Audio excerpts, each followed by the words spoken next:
Hey guys, welcome back. अभी तक हमने साइटोस्केलेटन के तीनों मेजर कंपोनेंट्स पढ़ लिए हैं। हमने एक्टिन फिलामेंट्स के बारे में समझा, माइक्रोट्यूब्यूल्स को भी डिटेल में पढ़ा और इंटरमीडिएट फिलामेंट्स की भी मैकेनिकल स्ट्रेंथ देखी। लेकिन एक और इम्पोर्टेंट क्वेश्चन अभी भी बचता है। माइक्रोट्यूब्यूल्स अगर हाईवे हैं तो इन हाईवे पर कार्गो को लेकर कौन चलता है?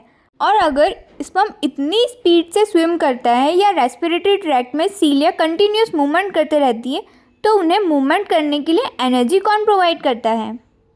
इसका आंसर है मोटर प्रोटीन्स। ये प्रोटीन्स एटीपी की एनर्जी को डायरेक्टली मैकेनिकल मूवमेंट में कन्वर्ट करते हैं।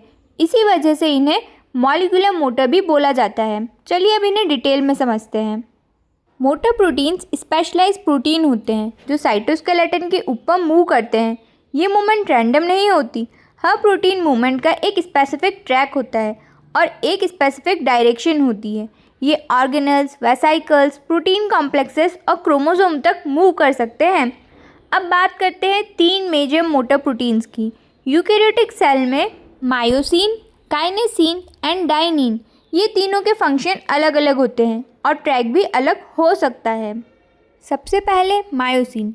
मायोसिन मेनली एक्टिन फिलामेंट के साथ में ही काम करता है। ये एटीपी को हाइड्रोलाइज करता है और एक्टिन फिलामेंट के along step by step move करता है। फिर आता है काइनेसिन। काइनेसिन माइक्रोट्यूब्यूल्स पर मूव करता है। जनरली ये प्लस एंड की डायरेक्शन में ट्रैवल करता है। ये न्यूक्लियस के पास से कार्गो लेकर सेल की पेरिफेरी की तरफ मूव करता है। इस मूवमेंट को एंट्रोग्रेड ट्रांसपोर्ट भी बोला जाता है। डाइनिन भी माइक्रोट्यूब्यूल्स पर ही मूव करता है लेकिन डायरेक्शन अपोजिट होती है। ये जनरली माइनस एंड की तरफ ट्रैवल करता है, यानी सेल के आउटर रीजन से कार्गो को न्यूक्लियस की तरफ लेकर जाता है। इस मूवमेंट को रेट्रोग्रेड ट्रांसपोर्ट बोलते हैं। काइनेसिन और डाइनिन में कन्फ्यूजन बहुत होता है। इसके लिए एक सिंपल सी ट्रिक है। काइनेसिन कीप्स गोइंग आउट यानी प्लस एंड पेरिफेरल डायरेक्शन में। Dynein drives in minus and centrosome या न्यूक्लियस की डायरेक्शन में। और ये ट्रिक्स आपको बहुत इजीली याद रहेगा एग्जाम तक भी। तीनों मोटर प्रोटीन्स एटीपी को एडीपी में कन्वर्ट करते हैं। इसी रिएक्शन से एनर्जी रिलीज होती है और प्रोटीन अपनी शेप चेंज करके एक स्टेप आगे बढ़ता है। इस प्रोसेस को मैकेनोकेमिकल कपलिंग कहते हैं, यानी chemical energy directly mechanical work में कन्वर्ट होती है। अब बात करते हैं इंट्रासेलुलर ट्रांसपोर्ट की। सेल के अंदर गोल्गी, ईआर, माइटोकॉन्ड्रिया और वेसाइकल्स रैंडमली मूव नहीं करते हैं। मोटर प्रोटीन्स इन्हें माइक्रोट्यूब्यूल्स के ट्रैक पर लेकर जाते हैं। इसी वजह से सेल के अंदर प्रॉपर ऑर्गेनाइजेशन मेंटेन रहती है। ये ट्रांसपोर्ट स्पेशली न्यूरॉन्स में बहुत इंपॉर्टेंट होता है क्योंकि एक्सॉन्स की लेंथ कई बार 1 मीटर से भी ज़्यादा हो सकती है। अब आते हैं साइटोस्केलेटन के सबसे बढ़िया स्ट्रक्चर पर, सीलिया और फ्लैजिला। दोनों माइक्रोट्यूब्यूल से ही बने होते हैं और दोनों मूवमेंट जनरेट करते हैं, लेकिन दोनों सेम नहीं होते हैं। दोनों के बीच में हम डिफरेंस देखते हैं। सीलिया शॉर्ट होती है और बहुत सारी होती है। एक सेल पर हंड्रेड्स ऑफ सीलिया हो सकती है। और अगर फ्लैजिला की बात करें तो वो लॉन्ग होती है। यूजुअली 1 या 2 फ्लैजिला प्रेजेंट होती है। सबसे फेमस एग्जाम्पल है स्पर्म फ्लैजिला, उसमें सिर्फ एक ही फ्लैजिला होती है। सीलिया और फ्लैजिला की जो इंटरनल फ्रेमवर्क है उसे कहते हैं एक्सोनिम। ये माइक्रोट्यूब्यूल से बना होता है और इसका क्लासिकल अरेंजमेंट होता है 9+2। ये सेल बायोलॉजी का बहुत ज़्यादा रिपीटेड क्वेश्चन है।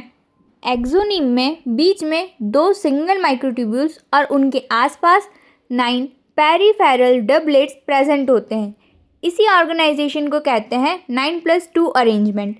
हर सीलिया या फ्लैजिला का बेस होता है बेसल बॉडी। ये स्ट्रक्चर सेंट्रियोल जैसा होता है।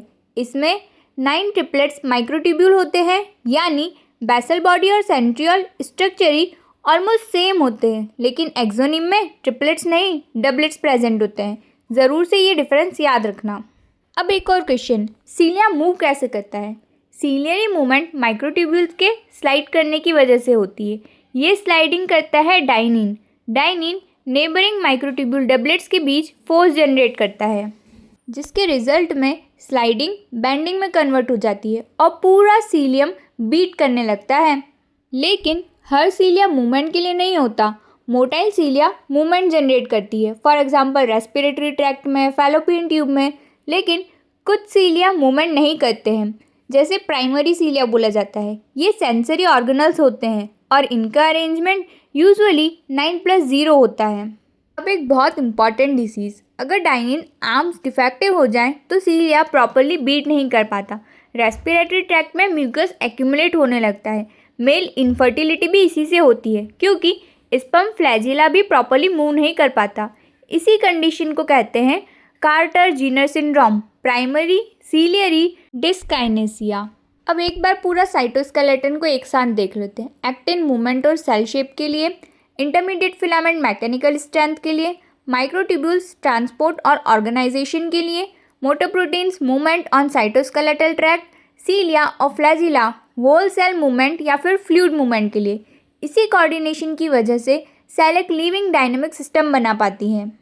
सोचो एक रेलवे नेटवर्क है, ट्रैक बने हुए हैं, ये हुए माइक्रोट्यूब्यूल्स, ट्रेन चल रही है, ये काइनेसिन और डाइनिन है, प्लेटफॉर्म पर वर्कर्स मूवमेंट कर रहे हैं, ये हुआ मायोसिन, और स्टेशन के बाहर विंडमिल घूम रहा है, ये हो गए सीलिया और फ्लैजिला। अगर ट्रेन का इंजन ही खराब हो जाए तो पूरा ट्रांसपोर्ट सिस्टम रुक जाएगा। बिल्कुल इसी तरह मोटर प्रोटीन्स के बिना साइटोस्केलेटन सिर्फ एक स्टैटिक फ्रेमवर्क बन के रह जाएगा। इसलिए साइटोस्केलेटन के सारे कंपोनेंट्स बहुत ज़्यादा इंपॉर्टेंट है। साइटोस्केलेटन तो यहीं कंप्लीट होता है। मिलते हैं नेक्स्ट वीडियो में सेल जंक्शन और एक्स्ट्रा सेलुलर मैट्रिक्स के साथ में। Thank you so much for watching.